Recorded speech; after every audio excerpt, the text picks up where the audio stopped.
Have you ever wondered why the kindest people often face the hardest battles? Why does it feel like those who give the most are the ones who suffer the greatest losses? You try to do everything right. You treat people with love and you work hard. You are always there for your friends, offering a shoulder to cry on when they need it. Yet life sometimes rewards your endless goodness with pain, failure, or heartbreak. It is incredibly easy to look at the world, see selfish people succeeding, and feel completely defeated. You might even look up at the sky in the middle of the night and whisper, "Why is this happening to me?" You might start to believe that having a good heart is actually a curse in a cruel world. But what if your suffering is not a punishment, but a profound and hidden preparation?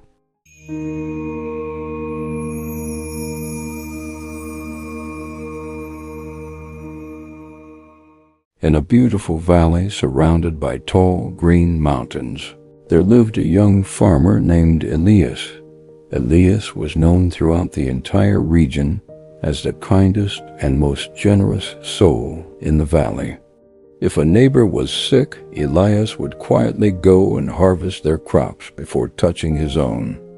If a tired traveler passed through, Elias would offer them a warm meal and a safe place to sleep. He lived a very simple, honest life and always kept deep gratitude in his heart. Right next to Elias lived another farmer named Silas, who was entirely different in every way. Silas was greedy, arrogant, and never lifted a single finger to help anyone but himself. He constantly mocked Elias for his kindness, calling him a fool for giving away his hard-earned food. One year, a dark and devastating storm rolled over the mountains and into the peaceful valley. The wind howled violently for 2 days, and the freezing rain fell like a heavy gray curtain. When the sky finally cleared, Elias walked outside to a truly heartbreaking sight. The brutal storm had completely destroyed his fields, tearing his fragile crops from the earth. His wooden barn was heavily damaged, and months of hard, sweating work were wiped away in an instant. But when Elias looked across the wooden fence, he could not believe his tired eyes. Silas's land was perfectly untouched, shielded by a large natural ridge of thick stone. Silas stood proudly on his porch, laughing at Elias and happily counting the money he would soon make. For the first time in his life, a deep, heavy bitterness entered Elias's pure heart. He fell to his knees in the cold mud and asked why his kindness was being repaid with total ruin. He felt completely abandoned, wondering if doing the right thing was just a foolish, naive mistake. With absolutely no food and no money to rebuild his life, Elias was forced to leave his home. He packed a very small bag and began walking toward the distant city, feeling like a complete failure. On his long journey, he stopped to rest near an ancient stone temple carved into the side of a mountain. There he saw an old monk carefully striking a large block of white marble with a heavy metal hammer. Elias sat silently in the grass, watching the monk hit the beautiful stone over and over again. Dust flew into the warm air, and sharp, broken pieces of marble fell to the ground with every strike. Unable to hold back his internal sorrow, Elias finally spoke up and asked the monk a question. "Why must you strike the stone so violently, ruining its natural peace and breaking it apart?" The monk stopped his work, wiped his sweating brow, and looked deeply at the tired, heartbroken young man. "I am not ruining the stone," the wise monk said softly. "I am setting free the masterpiece hidden inside it." Elias walked closer and saw that the monk was slowly carving a magnificent, beautiful statue. The monk then pointed to a rough, untouched gray rock sitting quietly in the tall grass nearby. "That rock over there has never been hit by a hammer," the monk explained with a calm voice.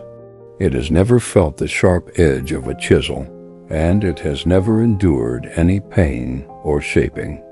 But it will always remain just a plain, ordinary rock, ignored by everyone who ever passes by. This marble, however, is enduring heavy, painful blows because it has been chosen for something far greater." Elias felt a sudden lump in his throat as he listened closely to the wise man's profound words. He opened his heart and explained his tragic story to the monk, telling him about the storm and his ruined farm. He confessed how unfair it felt that his selfish neighbor prospered while he, a good man, lost everything. The monk smiled a warm, knowing smile and gently placed a weathered hand on Elias's shoulder. "The universe does not send storms to destroy you, my son. It sends them to move you. If your farm had not been destroyed, you would have stayed comfortable in that valley forever. You would have settled for a small, ordinary life next to a toxic and ungrateful neighbor.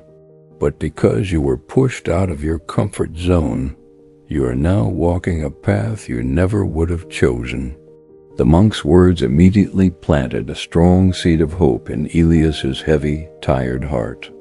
He thanked the wise man deeply and continued his long journey to the city with a completely new perspective.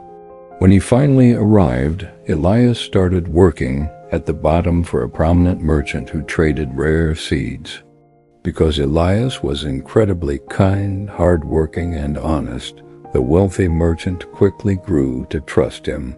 Within just 1 year, Elias was promoted to become the head manager of the merchant's largest trading business. He learned everything about new, highly resilient crops that could easily survive the harshest winter weather. 2 years later, Elias proudly returned to his old, quiet village to buy back his family's land. When he arrived, he found that things had drastically and tragically changed in the valley.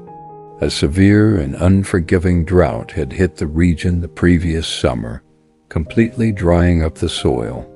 Silas, the selfish neighbor, had stubbornly refused to adapt or ask anyone in the village for help. His once untouched farm had withered away into dust, and he had lost absolutely all of his wealth. Elias, however, used the new seeds and advanced knowledge he had gained during his time in the city. He quickly rebuilt his farm, transforming it into the most prosperous and beautiful land in the entire kingdom. He even walked over and offered Silas a job, showing true mercy to the man who had once mocked him. Standing in his glowing golden fields at sunset, Elias finally understood the old monk's powerful lesson. The terrible storm that broke his heart was the exact event that led him to his ultimate, lasting success. If he had never suffered that painful, unfair loss, he would have never discovered his true, grand potential. This simple story holds a remarkably powerful truth for anyone going through a dark and painful season right now. When you are a genuinely good person, your daily struggles are not punishments for your past mistakes. They are the hammer and chisel shaping you into the resilient person you are meant to become. Sometimes life literally has to break your current reality to make enough room for your destined future. It painfully removes comfortable situations because comfort is always the greatest enemy of true growth. You might look at selfish people getting ahead quickly and feel that being good is completely useless. But always remember that untroubled waters do not make skillful sailors, and untouched stones do not become masterpieces. The universe always trusts its strongest, bravest soldiers with the heaviest and most exhausting battles. Your pain is secretly expanding your heart, building your mental resilience, and deepening your spiritual wisdom. The hot tears you shed today are actively watering the seeds of the massive blessings you will harvest tomorrow. Do not let the cruelty of the world or the unfairness of a temporary situation turn your warm heart cold. Keep your kindness pure, keep your integrity high, and blindly trust the chaotic process of your journey. The tragic setback you're crying over today is actually the strong foundation of your greatest victory. One day you will look back at your hardest, darkest moments and be incredibly grateful they happened. Because without that violent storm forcing you to move, you would have never discovered how strong you truly are.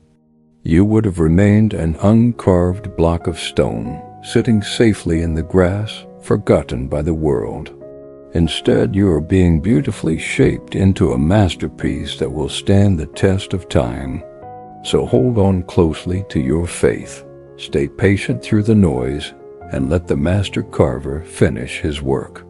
Your goodness is not a weakness. It is the exact strength that will carry you to the finish line. Life will test you, break you, and push you to your absolute limits. But when the dust finally settles, you will emerge stronger, wiser, and more successful than you ever imagined. Keep being the good person you are, because the world desperately needs your light. Every act of kindness you put into the universe is quietly being stored up for your future reward.